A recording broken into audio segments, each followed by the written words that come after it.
Picture the scene. You're sitting in front of your boss and your boss is looking at you and your boss is looking a little bit awkward and maybe they're looking at the performance review papers and they give you some feedback that for you feels really critical and difficult to hear.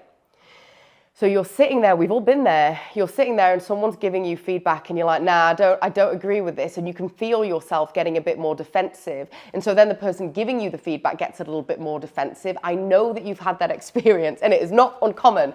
The reason for this is feedback conversations, critical conversations suck, both for the giver and the receiver.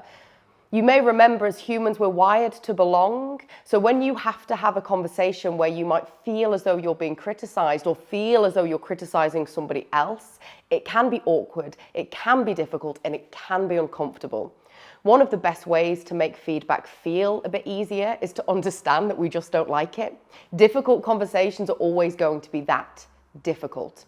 So make sure whenever you're having a difficult, tricky conversation with somebody, you have that awareness that this is a bit uncomfortable.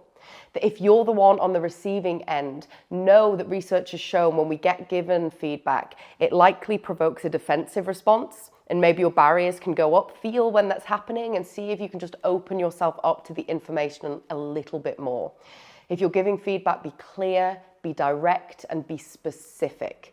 The purpose of this video is just to remind you that if you ever find difficult conversations awkward and weird, yes, they are. Keep watching to find out some other things we can do to make them better. But for now, I just want to remind you that feedback is gross. We don't like getting it. We don't like receiving it. And there's loads of stuff we can do to make it better.